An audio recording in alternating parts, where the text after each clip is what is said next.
Il fut un temps où Manchester United faisait trembler toute l'Angleterre.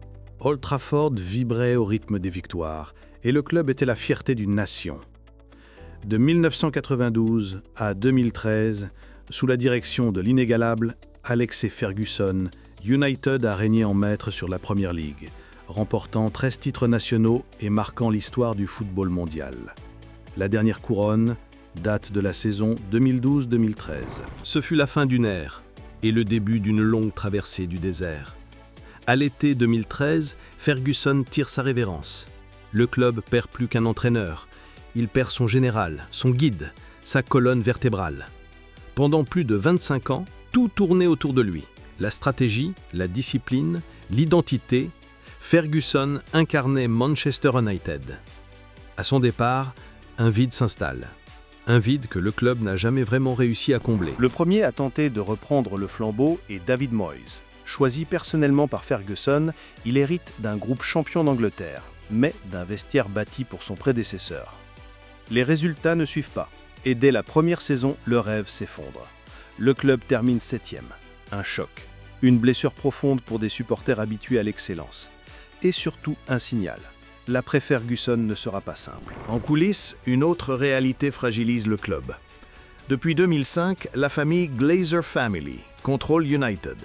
Leur rachat a été financé par un effet de levier massif, créant une dette colossale qui pèse encore aujourd'hui. Les supporters n'ont jamais accepté cette prise de pouvoir. Les protestations éclatent régulièrement. Des banderoles « Glazers out » sont brandies à chaque période difficile. L'écart entre la direction et les fans devient un fossé. Et pendant que les tensions montent en tribune, le terrain, lui, devient un champ d'expérimentation.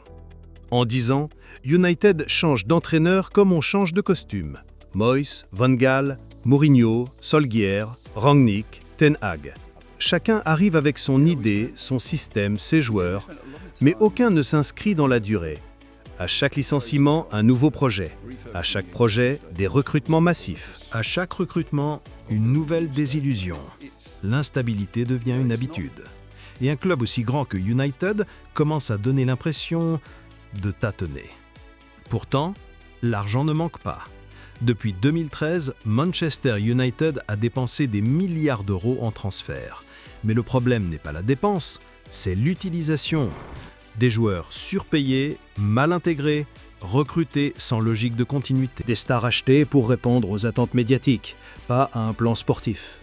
Des entraîneurs qui héritent d'effectifs déséquilibrés. La cellule de recrutement est souvent critiquée. La stratégie manque de colonne vertébrale. Les erreurs s'accumulent et petit à petit, le club perd son avantage. Au centre de cette machine grippée, un nom revient souvent, Ed Woodward. Ancien banquier, il incarne une direction plus commerciale que sportive. Sous sa gestion, United brille en marketing, mais flanche sur le terrain. Les deals sponsoring explosent, mais les trophées, eux, se font rares. Entre 2013 et 2025, le club n'a remporté qu'une poignée de titres mineurs. Pour les supporters, c'est une humiliation. L'absence d'un vrai directeur sportif solide aggrave tout. Quand leurs rivaux structurent des projets clairs, comme Manchester City ou Liverpool FC, United change de cap tous les 2 ans. Il n'y a pas de ligne directrice, pas de philosophie stable. Résultat, des joueurs achetés pour une idée de jeu et utilisés pour une autre. Une mosaïque incohérente, un puzzle sans image finale. Et puis, il y a la pression, le poids de l'histoire, le fantôme de Ferguson. À Manchester United, le succès n'est pas une option. C'est une obligation. Chaque défaite devient une crise nationale. Chaque série négative fait exploser les unes de journaux. Cette atmosphère rend la patience impossible.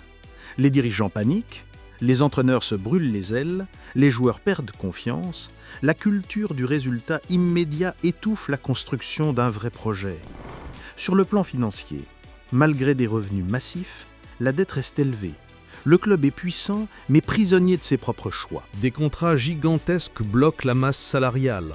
Des transferts ratés plombent les budgets. Et l'absence récurrente de Ligue des Champions pèse sur les recettes. Les dirigeants courent après les résultats à court terme, mais sacrifient la stabilité à long terme. Pendant ce temps, la formation, autrefois fierté du club, perd de son influence. Des jeunes talents sont négligés au profit d'achats spectaculaires. Le lien entre l'académie et l'équipe première s'affaiblit. L'identité qui faisait la force du club, ce mélange unique entre stars et enfants de Manchester, s'effrite peu à peu. Et puis, il y a le jeu. Ou plutôt, le manque d'un vrai style de jeu. Ferguson avait son ADN. Intensité, vitesse, pressing, mentalité de guerrier. Après lui, chaque entraîneur a tenté d'imposer sa propre vision. Résultat, une succession de projets interrompus, des joueurs perdus dans des systèmes contradictoires. United n'a plus de signature footballistique. Et dans un football moderne, où l'identité compte autant que les résultats, cette perte est fatale. Mais attention, tout n'est pas perdu. Car Manchester United reste un géant. Ses revenus, sa base mondiale de fans, son histoire, sont des armes redoutables. Ce qui lui manque aujourd'hui, ce n'est pas la puissance, mais la direction. Pour renaître, il lui faut d'abord une gouvernance solide, une direction sportive claire, une cellule de recrutement intelligente et une stratégie stable sur plusieurs années. Il faut accepter de reconstruire lentement. Accepter que le retour au sommet ne se fera pas en quelques mois. Le club doit nommer un directeur sportif fort, définir une philosophie claire, recruter selon cette philosophie et laisser le manager travailler dans la durée. Il doit retisser le lien avec ses supporters en expliquant, en partageant, en reconstruisant la confiance. Et surtout, il doit retrouver son identité. Parce que le jour où Manchester United se souviendra de ce qu'elle est vraiment, le monde du football tremblera à nouveau. Les légendes ne meurent jamais, elles dorment.